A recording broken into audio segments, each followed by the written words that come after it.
You guys might be asking, what even makes a Yu-Gi-Oh card controversial, and what metric can make it the most controversial card in Yu-Gi-Oh? Well, I admit that this isn't really an objective statement, but I believe that I have a pretty good contender, if not the winner for the most controversial card in Yu-Gi-Oh, and that card is Maxi. Some of you watching that clicked out of curiosity but haven't played Yu-Gi-Oh in like over a decade are probably wondering what this card even does. Well, I'll tell you. Maxi is a level 2 Earth Insect monster with 500 attack, 200 defense, and the effect. During either player's turn, you can send this card from your hand to the graveyard. This turn, each time your opponent special summons a monster, immediately draw one card.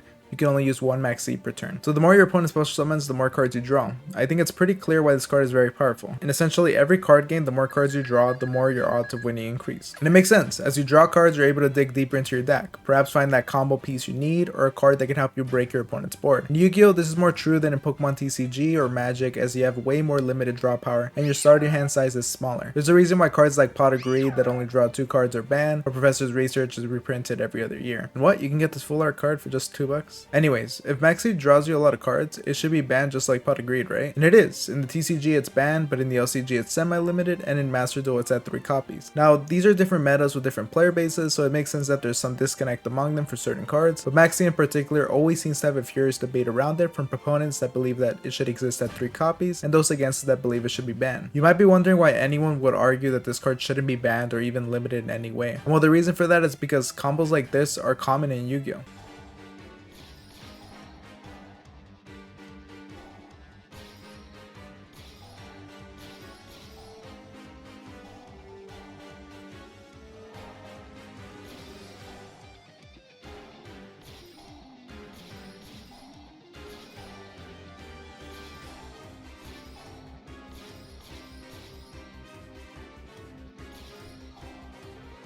While with Maxi in effect, the player would at least get the ability to draw potential out or disruption to slow down their opponent when getting too out of hand. At least in theory, but in practice it usually just leads to a game where the player affected by the Maxi just establishes the best board that they can and hope that the Maxi player doesn't have enough fuel to tear down what they spent their whole turn building. Additionally, if the player who is establishing their board also has a Maxi and the other player doesn't, then they basically get to set up their board and refill their hands afterwards during their opponent's turn. Thus, Maxi can often lead to very swingy games, and if you look at the usage rate in Master Duel, you know that this card is pretty wild to have in pretty much every game. The players that are pro banning Maxi will usually make this point and also point out cards like Maxi really hurt the deck building process, as now 3 out of the 40 cards are already filled before the archetype of the deck is even chosen. Plus, it's not really stopping the combo decks, but rather attempting to disincentivize the players from using their deck the way it was intended. This bleeds into other issues with Yu-Gi-Oh just being way too fast paced of a game, but anyways, both sides do make solid points, which is what leads to Maxi being so controversial. Also, neither side really wants it either limited or semi-limited, as doing so would mean that the proponents of it will see less consistency in the card, which hurts its overall usability, as you typically want to draw it in your opening hand, while the opponents just don't believe it should be in the game in any capacity. Before I get to Konami's solution to Maxi, I'd appreciate if you guys liked, commented, subscribed, and maybe even consider becoming a patron to help support the channel while also influencing the content I create. Now, what is Konami doing about this? Will they keep it banned or put it at 3 copies? Well, they found a different approach. Why not just split Maxi into multiple cards with each distinct role and nerf its overall insane hand sizes, while still giving you the ability to draw some hand traps to slow down your opponent? And that's exactly what they did with the Mochami cards. They're all very similar but distinct enough ways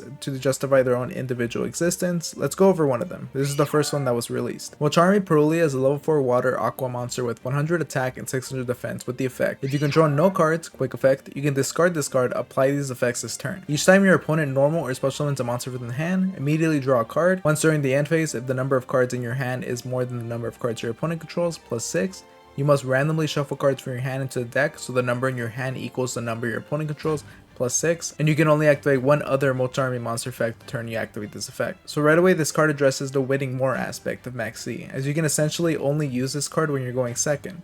And oh look, we still get to draw cards when our opponent special summons, but it's only from the hand, but at least now you can draw from the normal summon as well. Then at the end of your turn, you shuffle back cards from your hand equal to the cards your opponent controls plus 6, so you can still punish your opponent for creating a big board, while also giving you a chance to draw hand traps to slow them down. We also have a Moch Army for the deck, an extra deck, and one for the grave and banishment. I think this is a pretty good solution to the issues that people see with the vacancy of Maxi as well as with its existence. These cards don't feel extremely overpowered, and players can adjust to which ones that they use depending on the meta. It's not a blanket draw for every special summon type like Maxi. Also, if one were to be too overpowered, it's way easier for Konami to nerf it without hitting the other ones. Shortly after these cards were revealed, the OCG hit Maxi from unlimited to semi-limited for the first time since 2017. Now with the existence of these Moch Army cards, the end of Maxi might be approaching.